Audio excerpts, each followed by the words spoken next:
Assalamualaikum warahmatullahi wabarakatuh. Selamat siang Ananda semuanya. Kembali lagi bertemu dengan Ibu pada mata pelajaran biologi. Baik Ananda semuanya, minggu kemarin kita udah belajar tentang pertumbuhan dan perkembangan tumbuhan. Nah, kita udah belajar apa itu pengertian pertumbuhan dan perkembangan, bagaimana prosesnya. Dan sekarang kita akan belajar faktor-faktor apa saja yang mempengaruhi pertumbuhan dan perkembangan dari tumbuhan tersebut. Oke, kita masuk faktor-faktor yang mempengaruhi pertumbuhan dan perkembangan pada tumbuhan. Nah, jadi faktor-faktornya itu ada namanya faktor yang dari dalam, ada faktor dari luar. Nah, faktor yang dari luar itu ada namanya unsur hara, air, suhu, kelembapan, oksigen, dan cahaya. Nah, sedangkan faktor dalam yang mempengaruhi pertumbuhan itu ada gen dan hormon. Nah, pertama kita masuk ke unsur hara. Nah, unsur hara ini dia berguna sebagai sumber energi dan sumber materi untuk mensintesis berbagai komponen sel. Ada namanya makroelemen. Ada CHO, N, P, K, Ca, S, dan Mg. Dan ada mikroelemen, itu yang dibutuhkan sedikit. Kalau makroelemen yang dibutuhkan 0,1-5%, sedangkan kalau yang mikro ini cuma kurang dari 0,05%. Nah, yang mikroelemen ini dia berfungsi sebagai kofaktor reaksi enzimatik dalam tumbuhan. Kofaktor artinya dia yang mempercepat proses reaksi enzimatik pada tumbuhan. Nah, di sini Anda bisa lihat semuanya, ya unsur makro mulai dari bentuk molekulnya, fungsinya, dan gejala defisiensi. Artinya ini gejala apabila si tumbuhan tersebut kekurangan unsur. Contohnya di sini karbon, nitrogen. Nah, di sini contohnya kalsium. Kalsium berfungsi untuk sintesis dinding sel, kofaktor enzim, perbaikan struktur membran. Nah, apabila kalsium itu dia berkurang di dalam tumbuhan, maka akan menghambat pertumbuhan pada daerah meristem. Jadi terhambatlah proses pertumbuhan pada daerah meristem apabila kekurangan kalsium. Begitu dari seterusnya. Makronutriennya contohnya di sini besi ya, besi Fe3+ atau Fe2+ berperan dalam pembentukan klorofil, merupakan komponen penting enzim stokrom, peroksidase, dan katalase. Nah, apabila si besi ini kurang, maka terjadinya klorosis. Daun menjadi kuning, pucat, lalu mati. Ada boron, mangan, zinc, tembaga, dan klorin. Nah, ini ya. Apabila kekurangan nutrisi pada tumbuhan disebut tadi ya defisiensi. Bisa dilihat di sini. Ini nitrogen, kalium, boron, fosfor, magnesium, besi, sulfur, dan tembaga. Umumnya ada warnanya kuning, pucat. Ada kehitaman. Metode kultur hidroponik dapat menyediakan nutrisi yang optimal untuk pertumbuhan tumbuhan karena komposisi cairan nutrisinya dapat diramu dengan tepat.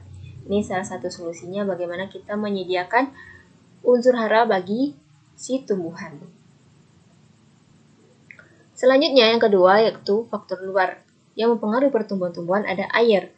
Nah, air merupakan senyawa utama yang dibutuhkan oleh tumbuhan. Nah, air itu berfungsi untuk fotosintesis. Dia juga berfungsi untuk mengaktifkan reaksi enzimatik, menjaga kelembapan dan membantu perkecaman biji, dan mengedarkan zat makanan ke seluruh bagian tumbuhan.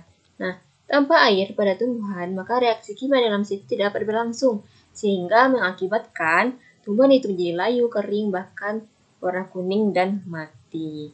Jadi air itu sangat penting ya. Nah, selanjutnya selain air itu ada namanya suhu. Suhu dibutuhkan oleh tumbuhan untuk tumbuh dan berkembang dengan baik adalah ada namanya suhu optimum. Sedangkan suhu paling rendah yang masih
antimuan. Nah, ini ya gambar fotoperiodisme. Nah, selanjutnya kita masuk ke faktor dalam. Yang pertama itu gen. Di dalam gen terkandung faktor-faktor sifat keturunan yang dapat diturunkan kepada keturunannya. Nah, gen ini dia berfungsi mengontrol reaksi kimia di dalam sel, misalnya sintesis protein. Gen juga mengatur tumbuhan melalui sifat yang diturunkan dan sintesis yang dikendalikan. Selanjutnya, selain gen ada namanya hormon. Hormon tumbuhan sendiri disebut dengan fitohormon. Nah, hormon tumbuhan ini dibuat pada salah satu bagian dan diangkut ke bagian lain. Respon tumbuhan terhadap hormon terjadi di bagian lain, misalnya akar, batang, dan daun. Nah, tadi kita udah singgung ya, ada hormon auksin. Nah, selain dari auksin, ada namanya sitokinin, giberelin, asam absisat, asam tromelin, etilen, dan kalin. Kita pertama masuk ke hormon auksin. Jadi si hormon auksin ini pertama kali ditemukan oleh Friedman pada tahun 1928. Nah, tempat sintesis auksin itu dia merangsang apikal, misalnya pada ujung batang, daun muda, dan kuncup bunga. Nah, ya, jenis-jenis auksin semakin jauh dari ujung tumbuhan semakin menyusut. Nah, ini contohnya, contoh pengaruh faktor dalam terhadap tumbuhan di sini ya. Auksin, pengaruh asin terhadap pembentukan akar pada stek. Ada percobaan Wen membuktikan bahwa auksin terakumulasi di sisi batang tidak kena cahaya matahari. Seperti yang dibilang tadi ya, cahaya itu dia dapat menguraikan auksin. Jadi, tumbuhan yang batangnya terkena cahaya di sini, maka auksinnya akan terurai. Bagian yang terkena cahaya matahari, nih dia auksinnya akan terurai. Yang di sini dia akan tetap memanjang yang tidak terkena cahaya matahari, menyebabkan si tumbuhan itu membengkok. Ya. Nah, ini ya, fungsi auksin. Yang pertama, membentuk akar adventif pada tanaman yang dibiarkan dengan stek, membentuk buah parthenocarpy, ya buah tanpa biji, menghambat pertumbuhan tunas lateran, mempercepat terjadinya diferensiasi di daerah meristem dan daerah penguguran absasi, sehingga mencegah rontoknya daun, bunga, dan buah. Selanjutnya, hormon selanjutnya itu ada namanya hormon sitokinin. Nah, sitokinin ini pertama kali ditemukan oleh J. van Orbeek pada pohon kelapa. Nah, si sitokinin ini dia berfungsi pertama itu untuk merangsang pembelahan sel, sitokinesis ya, dan pertumbuhan sel, merangsang pembentukan tunas lateral, menghambat efek dominansi apikal oleh auksin, menunda penuaan, memacu perkembangan kloroplas, dan mempertahankan kesegaran dari si jaringan. Nah, si sitokin ini dia dibuat di akar dan diangkut melalui xilem menuju daun dan buah. Nah, selanjutnya ada namanya hormon giberelin yang pertama kali ditemukan oleh Eiichi Kurosawa pada tahun 1926. Nah, si giberelin ini fungsinya itu yang pertama dia merangsang pemanjangan batang, merangsang aktivitas enzim amilase dan proteinase, merangsang pertumbuhan tunas yang dorman, menghilangkan dormansi biji untuk memacu perkembangan. Selanjutnya ada namanya hormon etilen. Nah, dia ini pertama kali ditemukan pada tahun 1934 oleh Erkane. Dia membuktikan bahwa etilen disintesis oleh tumbuhan dan menyebabkan pematangan buah lebih cepat. Jadi, si etilen ini dia berfungsi untuk mematangkan buah ya. Gas etilen dikeluarkan oleh buah yang sudah tua. Etilen menyebabkan pertumbuhan batang menjadi tebal dan menahan pemanjangan batang.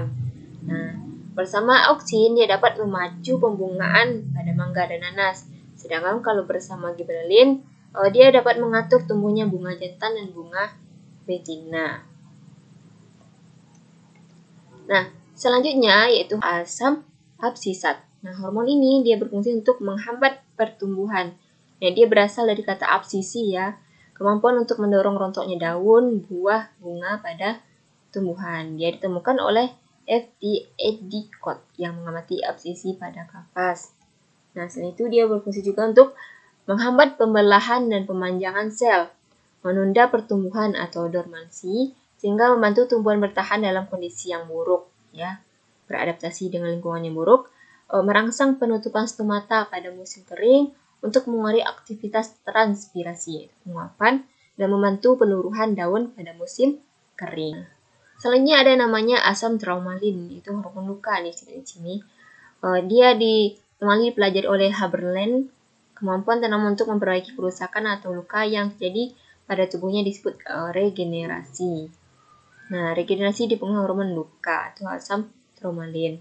Selanjutnya ada namanya hormon kalin, hormon yang mempengaruhi pembentukan organ. Misalnya ada rizokalin, itu untuk pembentukan akalnya rizo, kaulokalin untuk pembentukan batang, ada filokalin itu untuk daun, dan antokalin hormon yang merangsang pembentukan bunga.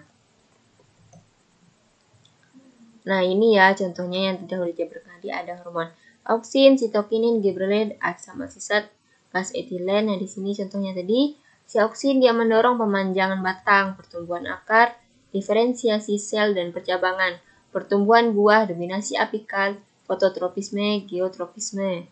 Nah, di mana dia diproduksi? Si auksin ini dihasilkan pada embrio dalam biji, meristem batang dan daun-daun muda. Nah, begitu seterusnya ya. Sitokinin, gibberellin, asam asisat, gas etilen. Oke, jadi pada pertemuan kali ini kita belajar tentang faktor pertumbuhan dan perkembangan ya. Jadi faktor itu ada dua. Ada faktor internal atau faktor dalam, ada faktor eksternal atau faktor luar. Kalau faktor internal itu ada gen dan hormon, sedangkan kalau faktor luar itu tadi ada kelembapan, suhu, air, cahaya. Nah, jadi keduanya baik faktor luar maupun faktor dalam itu sangat mempengaruhi laju pertumbuhan dari tumbuhan tersebut. Nah, sekian ya pelajaran kita hari ini tentang pertumbuhan dan perkembangan tumbuhan. Semoga pelajaran hari ini bermanfaat. Kita ucapkan alhamdulillahirrabbilalamin. Sekian penjelasan materi tentang pertumbuhan dan perkembangan dari Ibu. Ibu akhiri. Assalamualaikum warahmatullahi wabarakatuh.